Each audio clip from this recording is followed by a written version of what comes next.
Right. அஸ்ஸலாமு அலைக்கும். வணக்கம். அப்ப நாங்க கிளாஸ் ஸ்டார்ட் பண்ணுவோம்.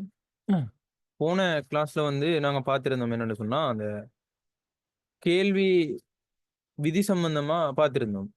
அந்த கேள்வி விதிய முன்வைக்கக்கூடிய முறைகள் நாங்க 3 முறைகள் அப்படின்னு சொல்லியிருந்தோம். அந்த 3 முறைகள் கேள்வி பட்டியலின் அடிப்படையில, அல்லது அட்டவணையின் அடிப்படையில, கேள்வி வலையின் அடிப்படையில, அதே மாரி கேள்வி சமன்பாட்டின் அடிப்படையில அப்படின்னு சொல்லி, நாங்க அந்த 3 முறைகள்ல நாங்க என்ன செஞ்சிருந்தோம் அப்படின்னு சொன்னா, அந்த கேள்வி விதிய நாங்க என்ன செஞ்சோம், முன் வச்சிருந்தோம்.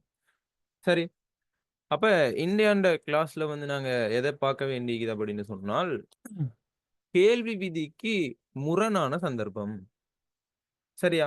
அப்ப அந்த கேள்வி விதிக்கு முரணான சந்தர்ப்பங்களுக்கு நாங்க இன்னொரு பெயர் கொண்டு அழைப்போம் என்னன்னு சொன்னா, புறநடை கேள்வி. என்ன நடை கேள்வி? புறநடை கேள்வி. சரியா? அப்ப இந்த புறநடை கேள்வி என்னத்த விரிவா சொல்லுது அப்படின்னு சொன்னா, கேள்வி விதிக்கு எதிரான சந்தர்ப்பங்கள். அப்ப கேள்வி விதிக்கு எதிரான சந்தர்ப்பம் அப்படின்னு சொன்னா என்ன? கேள்வி விதிக்கு எதிரான சந்தர்ப்பம்னு சொன்னா என்ன?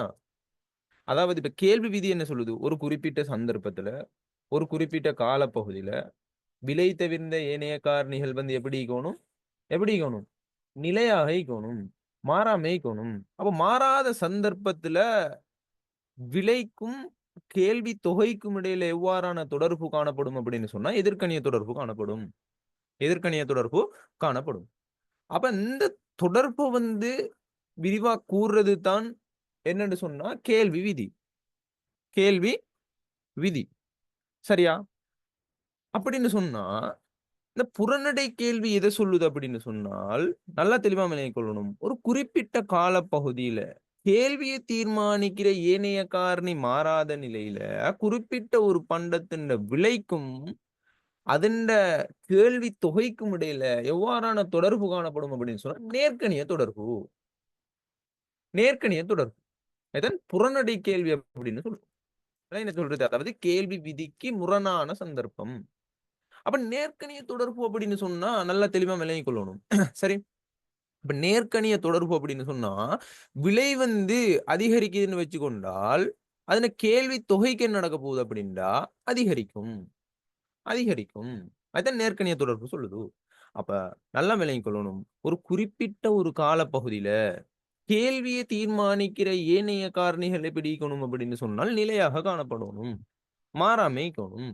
அப்ப இப்படியான சந்தர்ப்பத்துல ஒரு குறிப்பிட்ட பண்டத்தின் விலைக்கும், அதின்ட கேள்வி தொகைக்கும் இடையில நேர்க்கணிய தொடர்பொன்று காணப்படும்.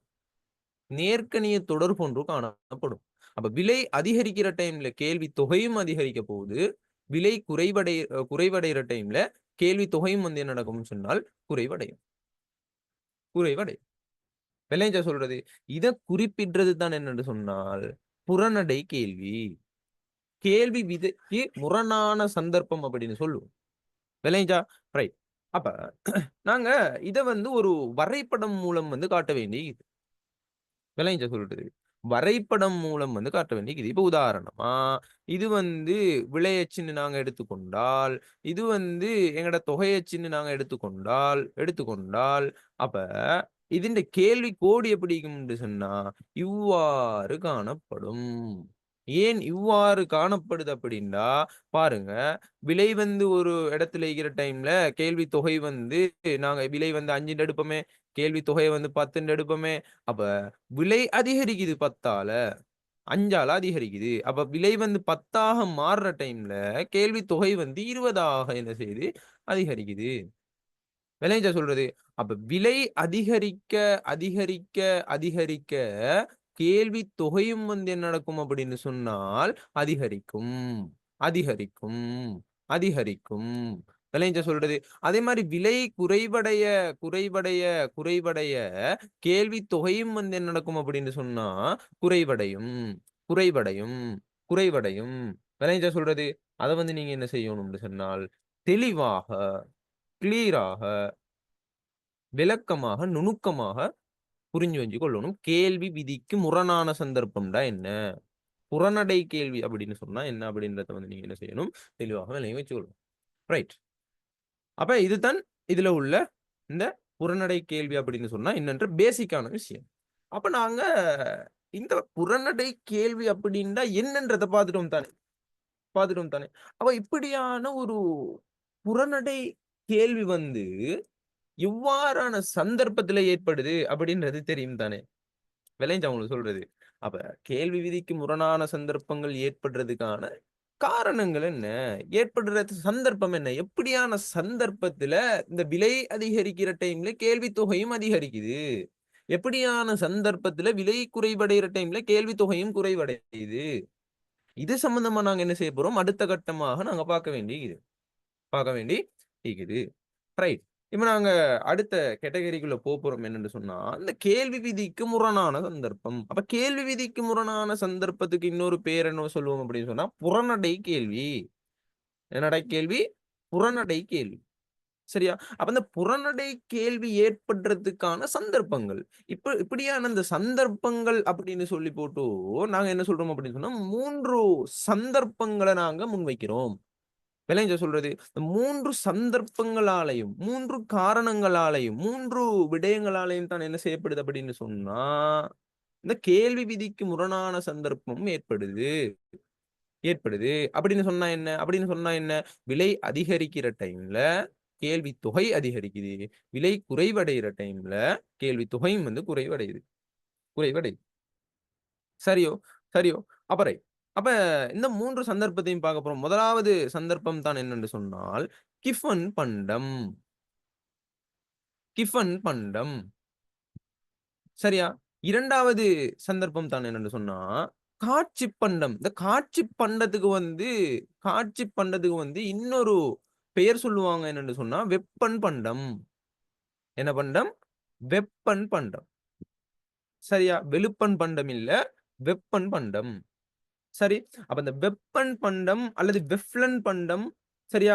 வெஃப்லன் பண்டம் அல்லது காட்சி பண்டம் அப்படின்னு சொல்லி போட்டு இந்த பேர சொல்லுவாங்க. வெஃப்லன்னு சொல்லுவாங்களே வெப்பன் இல்ல, வெஃப்லன் பண்டம். சரியா? வெஃப்லன் பண்டம். அப்ப காட்சி பண்டம் அல்லது வெஃப்லன் பண்டம் அப்படின்னு சொல்றது. 2மே வந்து ஒரே கருத்தத்தான் என்ன செய்ய போகுது அப்படின்னு சொன்னா, குறித்து நிற்கப் போகுது. குறித்து நிற்கப் போகுது. ரைட். 3வது சந்தர்ப்பம். இந்த புறநடை கேள்வி ஏற்படுறதுக்கான சந்தர்ப்பங்கள்ல 3வது சந்தர்ப்பம் தான் என்னன்னு சொன்னா, ஒரு பொருளின் தரமானது விளைந்த அடிப்படையாக கொண்டு தரமிடப்பட்டுச்சுன்னு சொன்னால், ஒரு பொருளோட தரம் இருக்குது தானே, அந்த பொருளோட தரம் வந்து விளைந்த அடிப்படையாக கொண்டு தரமிடப்பட்டுச்சு அப்படின்னு சொன்னா, அந்த டைம்லயும் வந்து என்ன செய்யும் அப்படின்னு சொன்னா, விலை அதிகரிக்கிற டைம்ல கேள்வி தொகை அதிகரிக்கும்.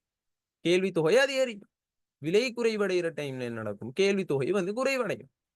சரியா? அப்ப இப்படியான இந்த 3 சந்தர்ப்பத்தையும் தான் நாங்க என்ன செய்றோம் அப்படின்னு சொன்னா, அதாவது இந்த புறநடை கேள்வி உருவாவதற்கான 3 சந்தர்ப்பத்தையும் தான் நாங்க என்ன செஞ்சுகிறோம்? பாத்துக்கிறோம். என்னது? 1வது கிஃபன் பண்டம், 2வது காட்சி பண்டம், 3வது விடயம் என்னன்னு சொன்னா, ஒரு பொருள் தரமானது விளைந்த அடிப்படையாக கொண்டு தரமிடப்பட்டுச்சு அப்படின்னு சொன்னால்.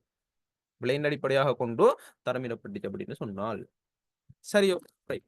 இப்ப அடுத்த கட்டமாக நாங்க பார்க்க போறோம். ஒவ்வொரு பண்ட வகைகள் சம்பந்தமா வந்து நாங்க கொஞ்சம் பேசப் போறோம். அது ஏன் வந்து இப்படியான அந்த புறநடை கேள்விய உருவாக்குது? அந்த புறநடை கேள்வியோட எப்படி வந்து இந்த கிஃபன் பண்டம் ஆயிக்கலாம், அல்லது காட்சி பண்டம் ஆயிக்கலாம், அல்லது வெஃப்லன் பண்டம் ஆயிக்கலாம். இப்படியான அந்த பண்டங்கள் வந்து எப்படி தொடர்பு படுது? அது சம்பந்தமா நாங்க என்ன செய்ய போறோம் அப்படின்னு சொன்னா, அடுத்த கட்ட விடயமாக நாங்க பார்க்க போறோம். சரியா? ரைட். இப்ப முதலாவது கிஃபன் பண்டம். சரியா? கிஃபன் பண்டத்தை எடுத்துக்கொள்வோம். கிஃபன் பண்டம்.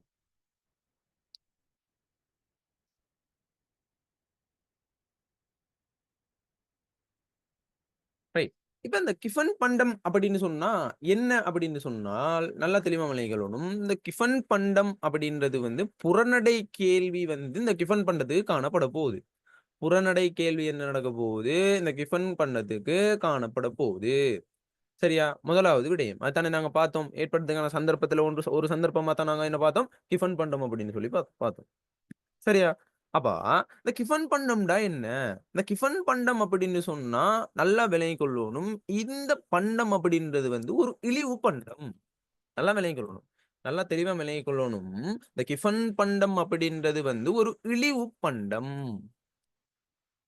இழிவு பண்டம். இதுல மிக முக்கியமான விடயம் தான் இது. இது எம்சிக்யூகளுக்கு வந்து நிறைய பாஸ் பேப்பர்ல வந்து உங்கள்ட்ட கேட்டுக்கிறான். சரியா? அதுல தாக்கங்கள் சம்பந்தமா சரி. ஆ நிறைய கேள்விகள் வந்து உங்கள்ட்ட மாடல் பேப்பர்லயே ஆயிக்கலாம், எஃப்டபிள்யூசி பேப்பர்லயே ஆயிக்கலாம், கொழும்பு ரிசோர்ஸ் பேப்பர்லயே ஆயிக்கலாம், அல்லது பாஸ் பேப்பர்லயே ஆயிக்கலாம். எல்லா பேப்பர்லயும் வந்து பொதுவா இந்த சப்ஜெக்ட்ல வந்து பிரதானமாக கேள்வி வந்து கொண்டே இருக்குது உங்களுக்கு. டேர்ம் எக்ஸாம்லயும் கேட்கலாம். சரியோ? ரைட். அப்ப இந்த இழிவு பண்டத்தின் ஒரு வகை தான் என்னன்னு சொன்னால் கிஃபன் பண்டம் அப்படின்னு சொல்றது. கிஃபன் பண்டம் அப்படின்னு சொல்றது. அப்ப இந்த கிஃபன் பண்டம் வந்து ஒரு இழிவு பண்டம். அத நீங்க என்ன செய்யணும்? தெளிவாக விளங்கிக்கணும். ஆனா என்ன கேஸ் அப்படின்னு சொன்னா, இழிவு பண்டம் எல்லாமே கிஃபன் பண்டம் இல்ல. விளங்கிச்சா? அப்படின்னா என்ன அர்த்தம் அப்படின்னால், இழிவு பண்டத்தின்ட வகைகள் காணப்படுது அப்படின்னு வச்சுக்கொண்டா, அதுல ஒரு வகை தான் இந்த கிஃபன் பண்டம் அப்படின்றது. நிறைய பேர் வந்து இந்த விடயத்த வந்து தவறா வந்து புரிஞ்சு கொள்றது. விளங்கிச்சா சொல்றது? சரியா உள்வாங்கிக் கொள்றது இல்ல.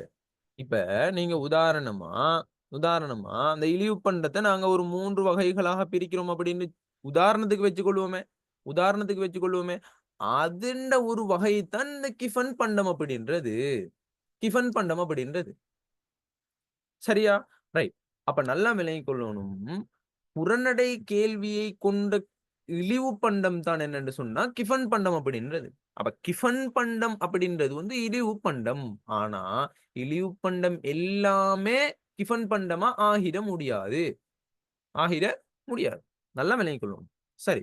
அப்ப நல்லா விளங்கிக் கொள்ளணும். இந்த கிஃபன் பண்டம் அப்படின்றது வந்து அதிதீவிர இழிவு பண்டம். அதிதீவிர இழிவு பண்டம் அப்படின்னு சொன்னால், நல்லா விளங்கிக் கொள்ளணும். ஒரு வூட்ல வந்து அ ஒரு வூட்ல வந்து ஒரு 4 பேர் இருக்கிறாங்கன்னு வச்சுக்கொள்வோமே. சரியா? 4 பேர் இருக்கிறாங்க. ஏன்ற நபர், பீன்ற நபர், சீன்ற நபர், டீன்ற நபர். இந்த 4 பேர்ல இவரு வந்து ஏன்ற நபர் அன்புடையவரு, பீன்ற நபரும் அன்புடையவரு, சீன்ற நபரும் அன்புடையவரு, டீன்ற நபரும் அன்புடையவரு.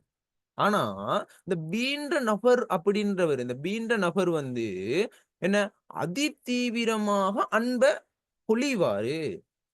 அன்ப வந்து அடுத்தவங்களுக்கு செலுத்துவாரு. விளங்குதா நான் சொல்றது? அந்த அன்பு செலுத்துறதுல வந்து எல்லாமே அன்பான ஆட்கள் தான். ஆனா அன்பு செலுத்துறதுல இவரு வந்து என்ன அதிகமாயிப்பாரு. அடுத்த ஆட்கள் அந்த அந்த ஏ, சி, டி யோட ஒப்பிடக்கொள்ள பீன்றவரு வந்து அதிகமா அன்பு செலுத்துவாரு. அது மாரி தான் இது. விளங்குதா உங்களுக்கு சொல்றது? இழிவு பண்டம் அப்படின்றது கிவன் பண்டம் அப்படின்னு சொல்ல வாரது என்னன்னு சொன்னா, அதிதீவிர இழிவு பண்டம். அதிதீவிர இழிவு பண்டம். விளைஞ்சா சொல்றது. அப்ப இழிவு பண்டம் அப்ப அதிதீவிர இழிவு பண்டம்ன்னு சொல்றீங்க. முதலாவது இழிவு பண்டம்னா என்னன்னு சொல்லுங்க அப்படின்றது உங்களுக்கு ஒரு கேள்வி ஒண்ணு வரும் தானே. இழிவு பண்டம் அப்படின்னு சொன்னா நல்லா விளங்கிக் கொள்ளணும். இழிவு பண்டம் அப்படின்னு சொன்னால், அத சொன்னா தானே உங்களுக்கு அந்த கிஃபன் பண்டம் அப்படின்னு சொன்னா என்னன்னு விளக்கம் சரி வாருங்க. அந்த அந்த அந்த கேட்டகரில வாருங்க. கொஞ்சம் இருங்க.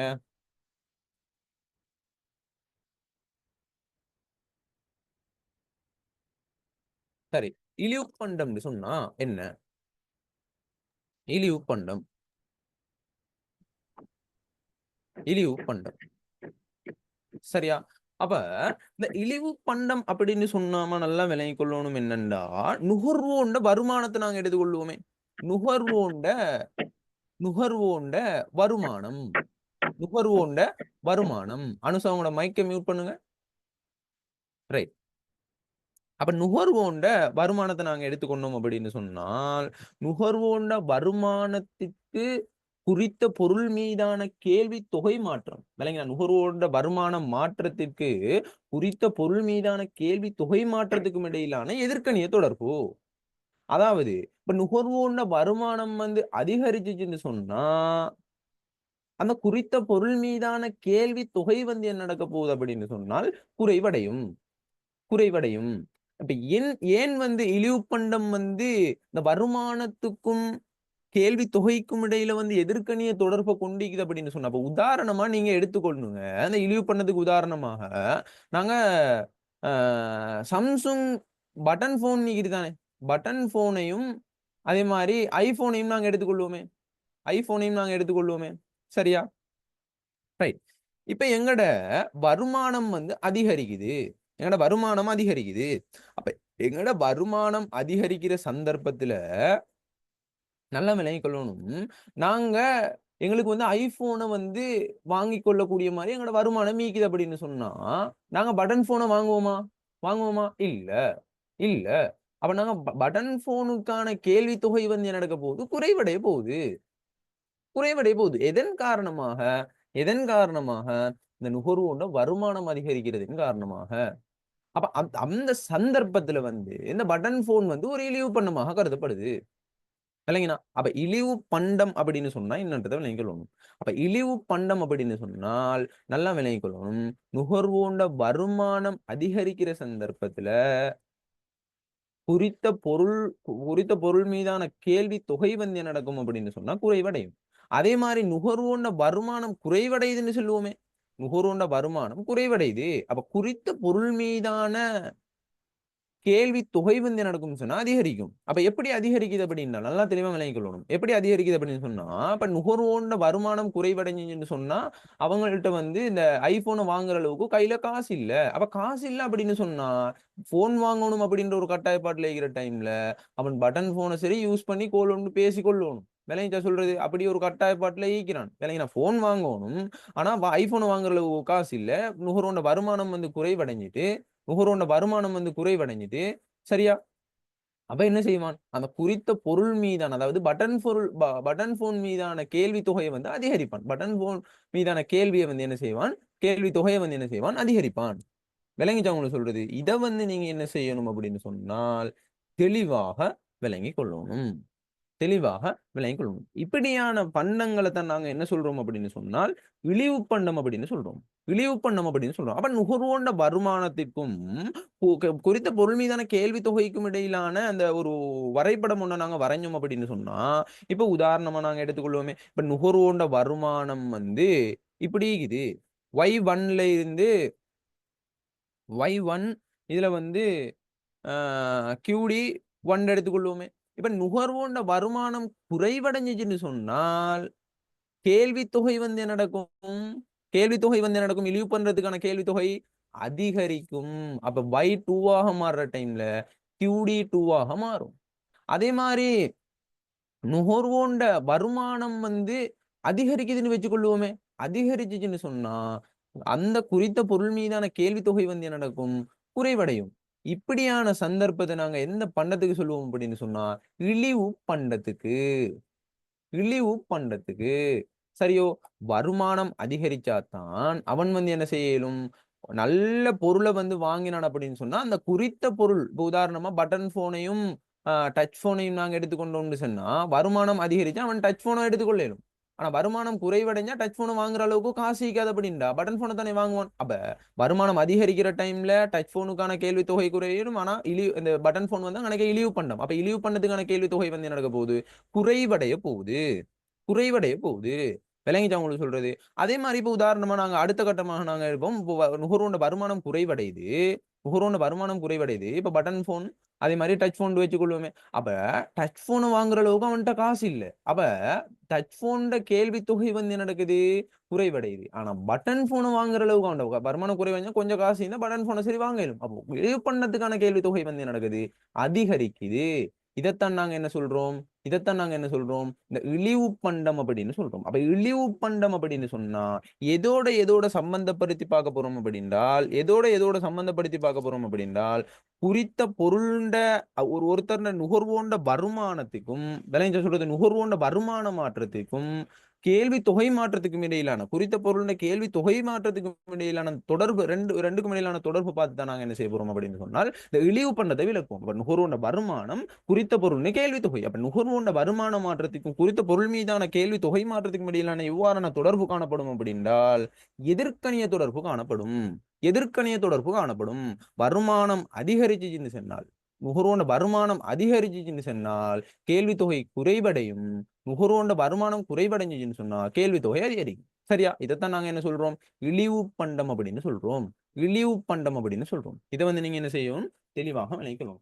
ஏன் வந்து இந்த இழிவு பண்டத்த விளக்கினோம் அப்படின்னு சொன்னா, நாங்க அந்த கிஃபன் பண்டத்த விளக்கிடிக்கிற டைம்ல ஏன் இழிவு பண்டத்த விளக்கினோம் அப்படின்னு சொன்னா, இழிவு பண்டத்தோட தொடர்பு பட்டிக்குது என்னது? கிஃபன் பண்டம் அப்படின்றது. கிஃபன் பண்டம் அப்படின்றது. எப்படி தொடர்பு பட்டுகிறது அப்படின்னு சொன்னால் கிஃபன் பண்டம் அப்படின்றது இழிவு பண்டத்தின் ஒரு வகை. நான் சொல்லிக்கிறேன் விளைஞ்ச சொல்றது கிஃபன் பண்டம் அப்படின்றது வந்து இழிவு பண்டத்தின் ஒரு வகை. ஆனா அந்த கிஃபன் பண்டத்தை நாங்க என்ன சொல்றோம் அப்படின்னு சொன்னா அதிதீவிர இழிவு பண்ணும் அப்படின்னு சொல்லுவோம். அதிதீவிர இழிவு பண்ணும் அப்படின்னு சொல்லுவோம். விளைஞ்ச சொல்றது அப்ப அதை வந்து நீங்க என்ன செய்யணும் அப்படின்னா தெளிவாக விளங்கிக் கொள்ளணும். அதிதீவிர இழிவு பண்ணும். அப்ப அதிதீவிர இழிவு பண்ணும் அப்படின்னு சொன்னா என்ன கருத்தை குறித்து நிக்குதுண்டா சிம்பிளா நான் உங்களுக்கு விளக்குறேனே.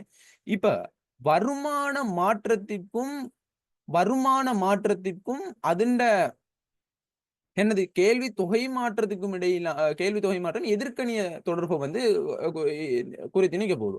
வருமானம் சிறிதளவால மாற்றம் அடைந்தாலும் அதன் கேள்வி தொகை வந்து என்ன நடக்கும் அப்படின்னு சொன்னா பெரிதளவால ஒரு மாற்றம் ஒன்று ஏற்பட போகுது. விளைஞ்ச சொல்றது இதைத்தான் நாங்க என்ன சொல்றோம் அப்படின்னு சொன்னா இழிவு பண்ணம் அப்படின்னு சொல்றோம். சரியா? இந்த இழிவு பண்ணத்தின் ஒரு வகை தான் இந்த கிஃபன் பண்ணம் அப்படின்னு சொல்றோம். விளங்கினா இதுதான் அந்த அதிதீவிர இழிவு பண்ணம் அப்படின்னு சொல்றது. அதிதீவிர இழிவு பண்ணம். சரியா? அப்ப நல்லா இதை வந்து நீங்க என்ன செய்யணும் தெளிவாக விளங்கிக் கொள்ளணும். இதான் கிஃபன் பண்ணம் அப்படின்றது. கிஃபன் பண்டம் அப்படின்றது. அப்ப கிஃபன் பண்டத்தின் விலைக்கும் அதன் கேள்வி தொகைக்கும் இடையில நேர்க்கணிய தொடர்பு காணப்படுவதனால கிஃபன் பண்டங்களுக்கான விலைசார் கேள்வி நிகழ்ச்சி குணகம் நேர்க்கணியமாக இருக்கும். சரியா? ரைட்.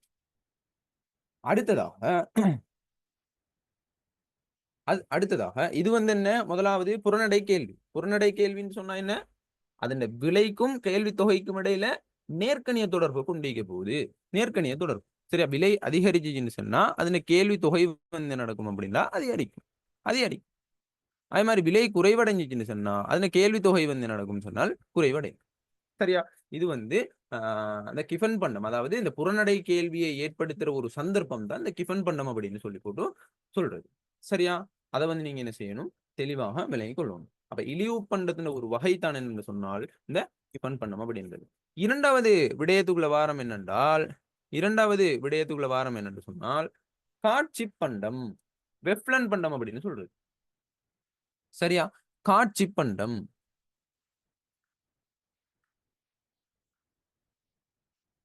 காட்சி பண்டம். இந்த காட்சி பொருட்களின் விலை அதிகரிச்சுன்னு சொன்னால்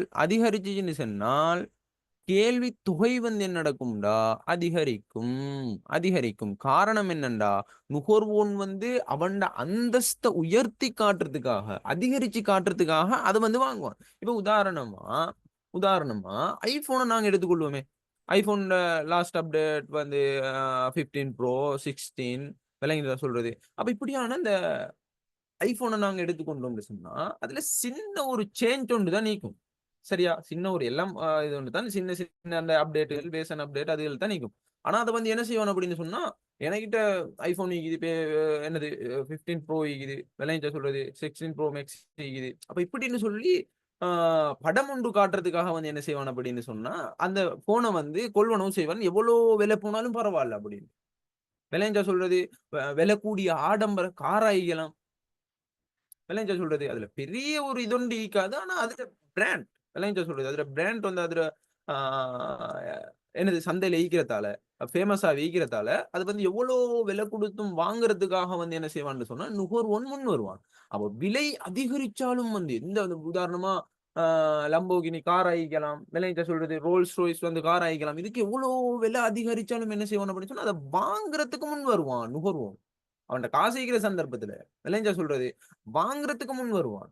அப்ப அது எவ்வாறான சந்தர்ப்பத்துல அப்படின்னு சொன்னா அது ஒரு காட்சி பண்டத்துக்காக அதை வந்து காட்டி கொள்றதுக்காக அவன் அந்தஸ்தை வந்து உயர்த்தி காட்டுறதுக்காக கூட்டி காட்டுறதுக்காக வந்து என்ன செய்வான் அப்படின்னு சொன்னா அந்த பொருளை வந்து வாங்குவான்.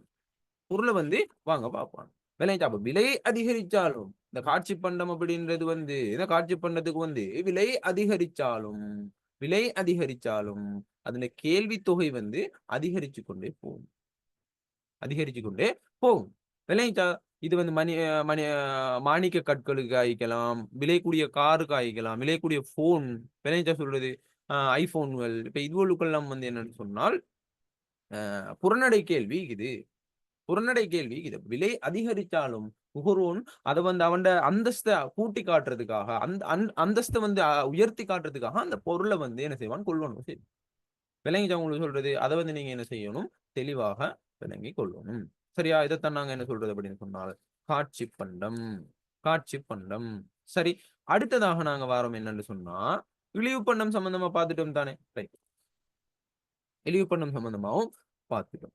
ரைட். அப்ப இழிவு பண்டத்தின் ஒரு வகைத்தான் என்ன இந்த கிஃபன் பண்டம் அப்படின்றது. அப்ப கிஃபன் பண்டத்தை நாங்க என்ன சொல்லுவோம்? அதிதீவிர இழிவு பண்டம். அதிதீவிர இழிவு பண்டம். சரி. இப்ப அடுத்ததாக நாங்க வாரோம் என்னன்னு சொன்னா சாதாரண உதாரணமா இழிவு பண்டம்டா என்னன்னு பார்த்தோம், காட்சி பண்டம்டா என்னன்னு பார்த்தோம், அதே மாதிரி வந்து என்னது கிஃபன் பண்டம்டா என்னன்னு பார்த்தோம். சரியா? கிஃபன் இழிவு பண்டத்தின் ஒரு வகை தான் கிஃபன் பண்டம் அப்படின்னு சொல்லி பார்த்தோம். இப்ப நாங்க வந்து சாதாரண பண்டம்டா என்னன்னு பார்ப்போம். நோமலா. சரியா? சாதாரண பண்டம்டா என்னன்னு பார்ப்போம். சாதாரண பண்டம். சாதாரண பண்டம். சரியா?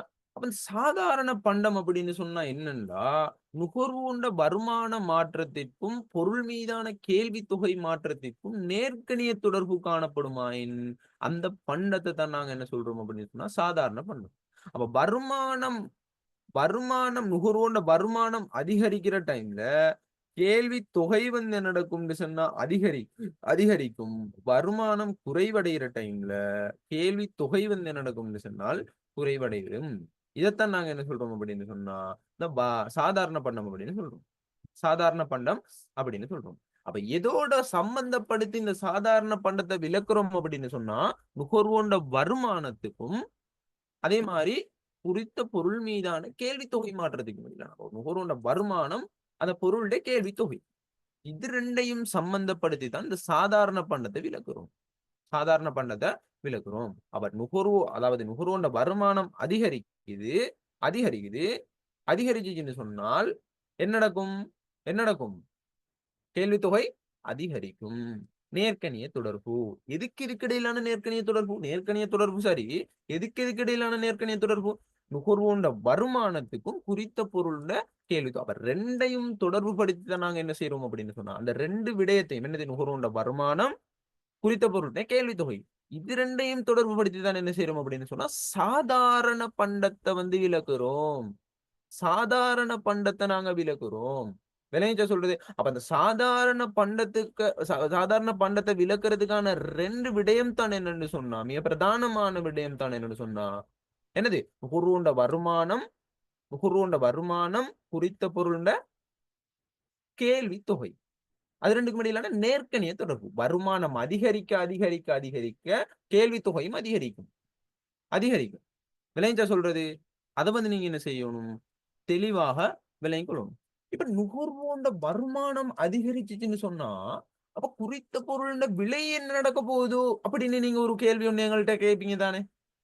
நுகர்வோண்ட வருமானம் டைம்ல அதிகரிக்கிற டைம்ல, அவன் ஆரம்பத்துல வாங்கிட்டிருக்கிற பொருள விட அதிகமா பொருள வாங்க இயலாதா? வாங்க இயலாதா? ஏலும். விளங்கிச்சா சொல்றது? காசு கையில கூட இருக்குது. அப்படியான சந்தர்ப்பத்துல, அந்த வருமானத்தோட தொடர்பு படுத்தி பார்க்கிற டைம்ல, வருமானம் அதிகரிச்சுச்சுன்னு சொன்னா, அந்த பொருளின் விலை வந்து என்ன நடக்க போகுது? பிரைஸ் வந்து என்ன நடக்க போகுது? குறைவாக இருக்கும்.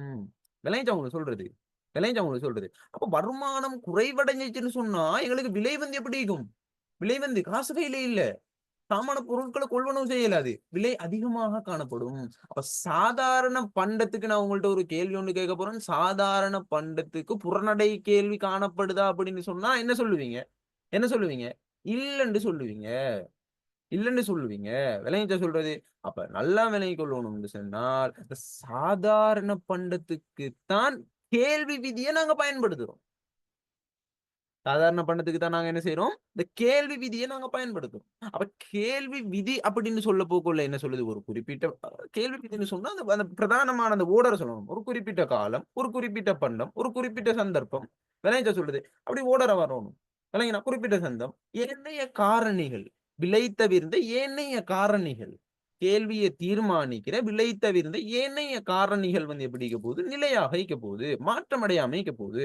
அப்படி மாற்றம் அடையாத சந்தர்ப்பத்துல, நிலையாய்க்கிற சந்தர்ப்பத்துல, அந்தந்த பொருளுண்ட விலைக்கும் கேள்வி தொகைக்கும் இடையில எதிர்க்கணிய தொடர்பு. என்ன கணிய தொடர்பு? எதிர்க்கணிய தொடர்பு. எல்லாம் சொல்றது?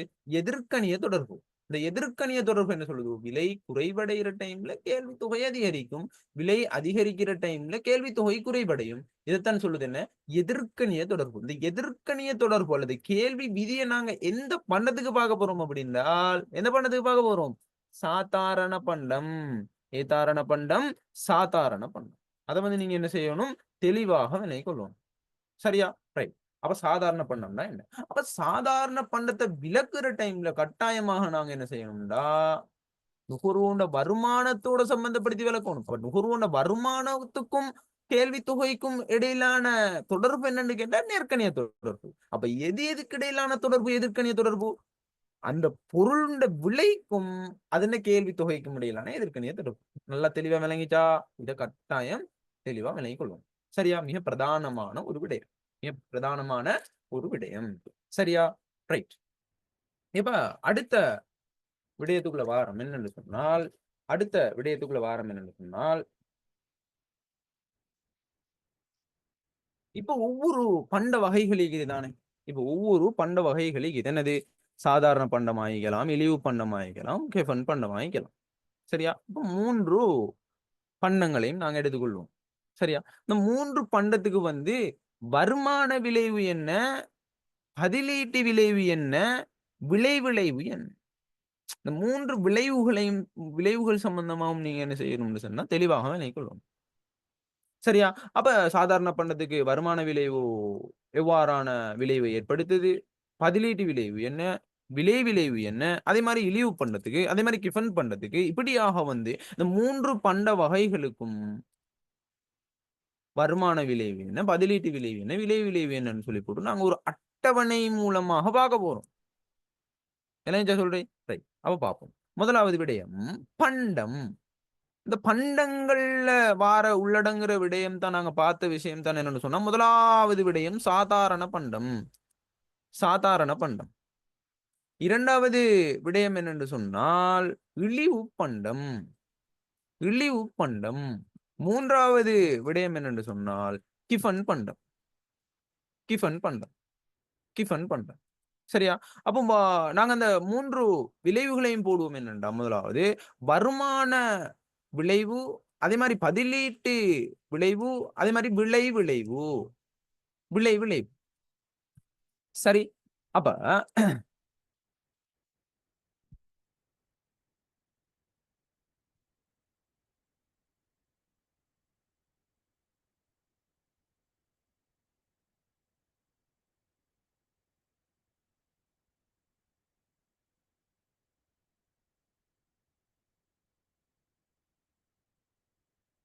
ரைட். அப்ப முதலாவது விடயத்துக்குள்ள வாரம் என்னன்னு சொன்னா, அந்த சாதாரண பண்டத்துக்குள்ள வரும். சாதாரண பண்டத்துக்கு நாங்க பார்த்திருந்தோம் என்னன்னு சொன்னா, வருமான விளைவு நேர்க்கணியம். நேர்க்கணியம். சரியா? இதுக்கு கலர கொஞ்சம் மாத்துவோமே. நேர்க்கணியம். சாதாரண பண்டத்துக்கு வருமான விளைவு நேர்க்கணியம். அப்ப வருமான விளைவு எப்படி நேர்க்கணியம் அப்படின்னு கேட்டீங்கன்னு சொன்னா, நாங்க மேல பார்த்த விஷயம் தான். இந்த சாதாரண பண்டத்தை விளக்குற டைம்ல நுகர்வோண்ட வருமானத்தையும், அதன கேள்வி தொகையையும் எடுத்து தான் நாங்க என்ன செய்றோம்? விளக்குறோம். நுகர்வோண்ட வருமானம் அதிகரிக்கிற டைம்ல கேள்வி தொகை என்ன நடக்கும்? அதிகரிக்கும். நுகர்வோண்ட வருமானம் குறைவடைகிற டைம்ல கேள்வி தொகை என்ன நடக்கும்? குறைவடையும். விளைஞ்சா? அப்ப இது என்ன தொடர்பு? நேர்க்கணிய தொடர்பு. அப்ப வருமான விளைவு அப்படின்றது என்ன? அப்படின்றது என்ன? நேர்க்கணியம். விளைஞ்சா சொல்றது? நேர்க்கணியம். விளைஞ்சா? அப்ப பொருள்ட ஒரு ஒரு நுகர்வோண்ட வருமானம் அதிகரிச்சுச்சுன்னு சொன்னா, அந்த பொருள அதிகமா அவன் கொள்வனவு செய்வான். ஏன் கொள்வனவு செய்வான்னு சொன்னா, அந்த வருமானத்தோட தொடர்புபடுத்தி பார்க்கிற டைம்ல கொள்வனவு சக்தி அதிகரிக்குது. அப்ப கொள்வனவு சக்தி அதிகரிக்கிற டைம்ல அதன் பொருள்ல விலை என்ன நடக்கும்? குறைவாக காணப்படும். அப்ப அந்த டைம்ல என்ன விதி தொழிற்படுது அப்படின்னு சொன்னா, அந்த சாதாரண பண்டத்துக்கு கேள்வி விதி. என்ன விதி?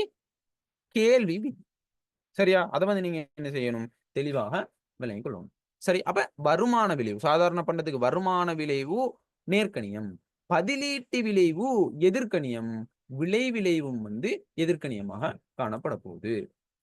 விளங்கிட்டா? அப்ப நல்லா விளங்கிக் கொள்ளணும். இந்த வருமான விளைவு, அதே மாரி பதிலீட்டு விளைவு, அதே மாதிரி வந்து என்னது விளை விளைவு, விளை விளைவு. சரியா? இப்ப உதாரணமா வருமான விளைவிக்குது தானே. சரியா? அந்த வருமான விளைவையும் பதிலீட்டு விளைவையும் கூட்ட வாரது தான் விளை விளைவு அப்படின்றது. விளை விளைவு அப்படின்றது. அப்ப வருமான விளைவுல இருந்து விளை விளைவுல இருந்து வருமான விளைவை கழிக்க வாரது பதிலீட்டு விளைவு. விளை விளைவுல இருந்து பதிலீட்டு விளைவை கழிக்க வாரது வருமான விளைவு. விளைஞ்சா உங்களுக்கு சொல்றது குழம்பிடப்படாது. சரியா? அப்ப மொத்த விளைவுக்கு பெயர் தான், மொத்த விலைக்கு இன்னொரு பெயர் தான் என்ன? இன்னொரு பெயர் தான் என்ன? மொத்த விளைவுக்கு இன்னொரு பெயர் என்ன? விளை விளைவு.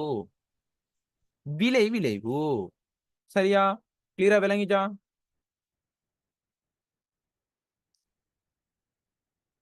அனுஷா கிளியரா விளங்கிச்சா? ஆமா சார். ரைட். அது வந்து நீங்க என்ன செய்யணும்? தெளிவாக விளங்கிக் கொள்ளும். சரி, அப்ப மொத்த விளைவுக்கு இன்னொரு பெயர் என்ன? விளை விளைவு. அப்ப அந்த வருமான விளைவு வந்து நேர்க்கணியத்தை கொண்டிருக்கும். பதிலீட்டு விளைவு உண்டா என்ன? முதலாவது அதை சொல்லுங்க பாப்போம். பதிலீட்டு விளைவு உண்டா என்ன? பதிலீட்டு பண்டம். பதிலீட்டு பண்டம். அதாவது ஏனைய காரணி மாறாத நிலையில பண்டம் ஒன்றோட விலை மாற்றம் அடையும் போது சார்பு விலையில மாற்றத்தினால பதிலீட்டு பண்டமோட கேள்வி தொகையில ஏற்படும் மாற்றம் தான் நாங்க என்ன சொல்றோம்? பதிலீட்டு விலை ஒன்று அப்படின்னு சொல்லுவோம். விளைஞ்ச சொல்றது. இப்ப உதாரணமா ஏனைய காரணி மாறாத நிலையில குறித்த பண்டத்தின விலை அதிகரிக்குதுன்னு சொல்லுவோமே. குறித்த பண்டத்தின விலை வந்து அதிகரிக்குது. அப்ப குறித்த பண்டத்தின் விலை அதிகரிக்கிறதுனால அதன் பதிலீட்டு பண்டத்தின கேள்வி தொகை வந்து அதிகரிக்குது.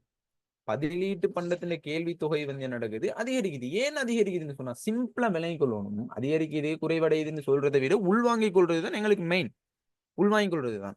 இப்ப பதிலீட்டு பண்டத்தின் அந்த கேள்வி தொகை ஏன் அதிகரிக்குன்னு சொன்னா, அப்ப உதாரணமா பதிலீட்டு பண்டத்தை நாங்க எடுத்துக்கொள்ளுமே. சீனி, சர்க்கரை. என்ன? சீனியும் சர்க்கரையும் நாங்க எடுத்துக்கொள்வோமே. சீனியும் சர்க்கரையும். இப்ப சீனிக்கான விலை வந்து அதிகரிச்சுன்னு நாங்க வச்சுக்கொள்வோமே. சீனிக்கான விலையை அதிகரிச்சான்னு சொன்னா நுகர்வோன் சீனி அதிகமா வாங்குவானா? ஏன்னா காசிக்கிறவன் இல்ல, வாங்குவானா? வாங்க மாட்டான். வாங்க மாட்டான். வாங்குவான், குறைவா தான் வாங்குவான். ஏன்னா அவன்கிட்ட காசு இருக்காது. விளைஞ்ச சொல்றது. அப்ப சர்க்கரையோட அந்த தொடர்பு படுத்தி பாக்குற டைம்ல சர்க்கரையின் கேள்வி தொகை, அதாவது சீனிய வாங்காம சர்க்கரை அதிகமா வாங்குவானா இல்லையா? வாங்குவானா இல்லையா? ஏன்னா சீனியோட விலை அதிகம். அதிகமாகிக்குது, சர்க்கரையோட விலை குறைவாகிக்குது அப்படின்னு சொன்னா சர்க்கரையை தான் என்ன செய்வான் அப்படின்னு சொன்னா வாங்குவான். ஓ இல்லையா? வாங்குவோம். வாங்கினான் அப்படின்னு சொன்னா அதாவது விலை அதிகரிக்கிறதால, ஒரு குறித்த பொருள் விலை அதிகரிக்கிறதால அந்த பதிலீட்டு பண்டத்தின் கேள்வி தொகை என்ன நடக்குது? அதிகரிக்கும். அதிகரிக்குது. அதிகரிக்குது. விளங்கிட்ட சொல்றது. அப்ப நல்லா தெளிவாக விளங்கிக் கொள்ளணும். நல்லா தெளிவாக விளங்கிக் கொள்ளணும். இப்படி அதிகரிக்கிறதுனால குறித்த பொருளுடைய கேள்வி தொகை என்ன நடக்குது? குறித்த பொருளுடைய குறைவடையுது. குறைவடையுது. குறைவடையுது. விளங்கிட்ட உங்களுக்கு சொல்றது. அத வந்து நீங்க என்ன செய்யணும்? தெளிவாக விளங்கிக் கொள்ளணும். இந்த குறித்த பண்டத்தின கேள்வி தொகை குறைவடைறதால என்ன செய்யுது அப்படின்னு சொன்னால், இந்த பதிலீட்டு விளைவு சாதாரண பண்டத்துக்கு வந்து எதிர்க்கணிய தொடர்பாக இருக்குது. எதிர்க்கணிய தொடர்பாக இருக்குது. அத வந்து நீங்க என்ன செய்யணும்? தெளிவாக விளங்கிக் கொள்ளணும். இது கிளியரா விளங்கிச்சா? ஆமா சார். ரைட். இத வந்து நீங்க என்ன செய்யணும்?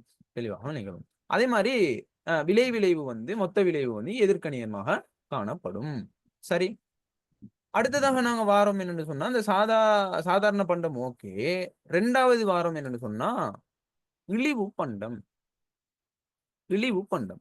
இந்த இழிவு பண்டத்தின் வருமான விளைவும் கிஃபன் பண்டத்தின் வருமான விளைவையும் 2யும் வச்சு, அல்லது இழிவு பண்டத்தின் பதிலீட்டு விளைவு கிஃபன் பண்டத்தின் பதிலீட்டு விளைவு, இந்த 2 விடயத்தையும் வச்சு பாஸ் பேப்பர்ல மெயினா உங்களை குழப்ப பார்ப்பான்.